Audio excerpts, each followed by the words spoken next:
the cost of playing in a conference championship. There's a lot to kind of break down with this in terms of, the pluses and minuses. Some thoughts we're hearing on the text line. I don't want to play another playoff game where our opponent won the week before and has momentum. That's kind of more about the bye than necessarily a conference championship game. Look, there was a lot of chances that Oregon was going to play in a conference championship game. I didn't think Indiana was going to lose Purdue at all. But if you watch the beginning of the game, Michigan, it was like, if you're Ohio State. Julian saying through that pick, and I went, but then they kind of dominated the game just like I thought because Michigan has no offense. It was so funny. I turned to my wife and I go, look, babe. And she goes, what? And I go, Michigan just discovered the forward pass for the first time. Look at that. How did she take that? Because Underwood, she was like, you got to stop. You got to stop. She's like secretly still a Michigan fan. It kills me. So the thought, there was a chance Oregon could have played. Now, if you talk to Dan Lanning, he's always going to say, yeah, we'll play anybody anywhere at any time.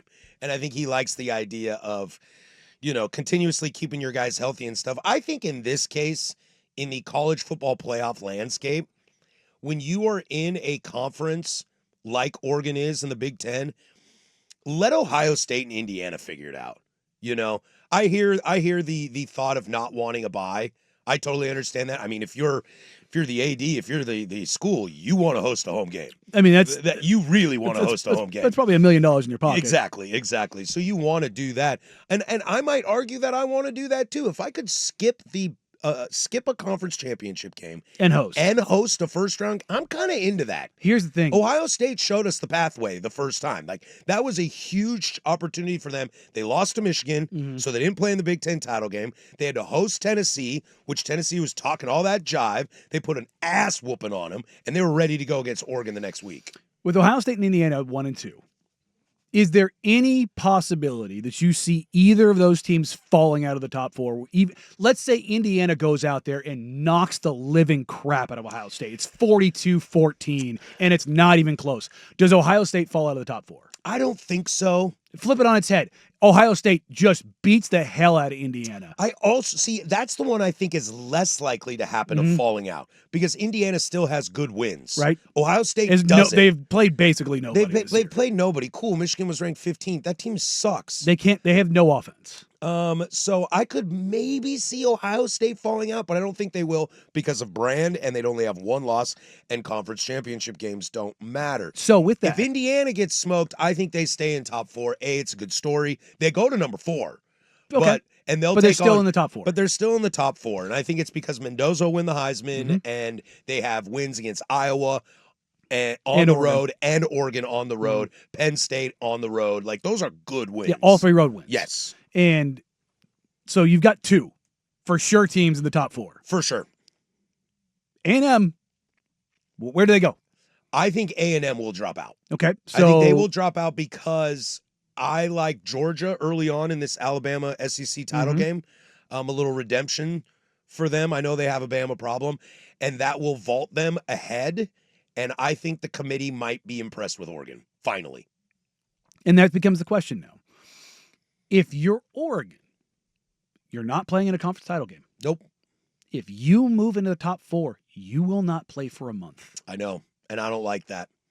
I don't like that. And here's what I think Oregon fans should be rooting for. If you live in the world of wanting to host a game, to play a game. The 5 seed. Not just the 5 seed. You want Texas Tech to blow out BYU. If Texas Tech blows out BYU, I think they'll jump. And I think as a conference champion, they will be the 4, and A&M will be like 6, maybe 5. That's how I think it will go. The interesting one is also Bama. Bama at 4. The Big 12 is not as impressive for everybody. However, if you look at the advanced metrics, the analytics, SP pluses of the world, all those other stuff, Texas Tech sits real damn high. Yes, they do. On the SP plus, they sit ahead of Oregon. They're just behind Indiana and Ohio State. So the metrics love Texas Tech. And if they can run BYU again, that might vault them into a bye. And again, rivalry week being what it is, Bama struggled with Auburn.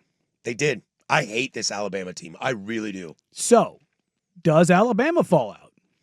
Well, we talked about this as we were doing show prep. Like, they say the conference championship games don't hurt you, but if Alabama's a 3-loss team and you're saying no to Georgia finally beats Bama and Kirby gets over that hump. and then you're going to say no to Vanderbilt, who's a 2-loss team. You're going to say no to BYU, who would be a 2-loss team, who lost in their conference championship, to put in a 3-loss Alabama. They're a 3-loss team, but they're not a 3-loss team. I know, but look, and I'm not preaching for I Alabama. I know you're not. I just, when I look at this and I look at the standings right now, and again, things are going to change here tomorrow. Things are going to change with the bracket. There's no doubt about it. Do they come out tomorrow, or do we have to wait until conference championship week? They come out tomorrow for the last time, don't they? Oh. I thought they did. No, there's one. Yeah, there's a rankings release tomorrow. Yeah, that's what I thought. So with that, A&M is probably going to fall out of the top 4. I'll bet you it goes Ohio State, Indiana, Georgia, Oregon, A&M, Tech. That's your 6, and then the rest will be what it was. Notre Dame will be in there somewhere. And the other one Ole Miss here will be at 7. How much does Ole Miss get punished? I don't think they'll punish them.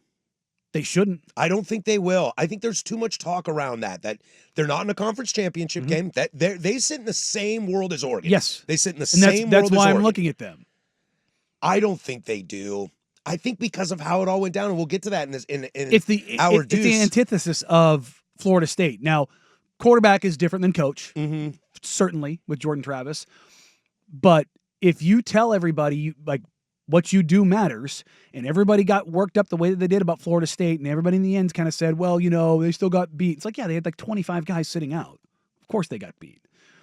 If Ole Miss, if everybody's going to play, and that's the other question, does Chambliss play?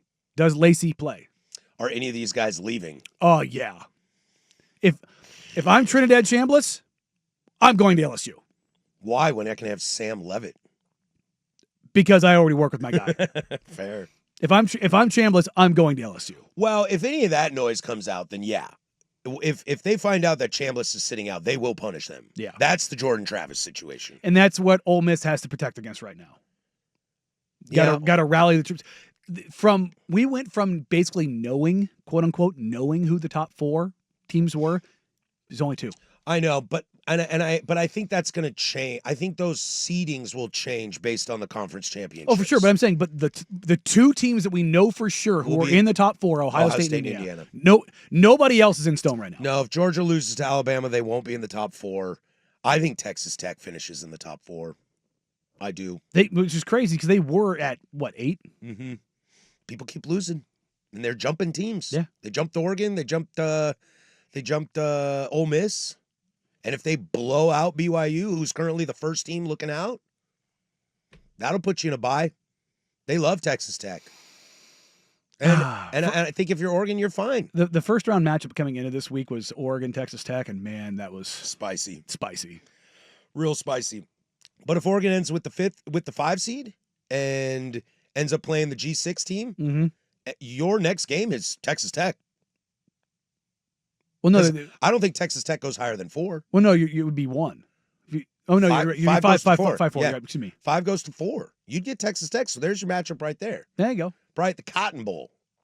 Yeah. So whoever gets I think Cotton Bowl gets Big 12. There you go. Oof. That's definitely not a home game for Oregon. Fan text line didn't really care for championship game with all the injuries. It also didn't seem like it would help Oregon. Seems like the conference championship are great for teams on the outside cusp of in, but not much help for teams expected. And it will be interesting to see how college football playoff voters view the losers of the SEC Big Ten games. That's the big thing. Alabama again, dude. Here's Alabama again. Potentially on the outside looking in, and do they get the love because they're Alabama like they did in the Jordan Travis year, or do they get left out like they did last year? It's a weird spot to be in. Yeah. Pays to be Saban, I guess. I'll tell you what, though, we only finished the season with 2 undefeated teams. That's it. Oh, yeah. Indiana, Ohio State. And we'll only finish with 1. It's good college football. Seems like college football sorted itself out pretty good. Kind of in a good spot.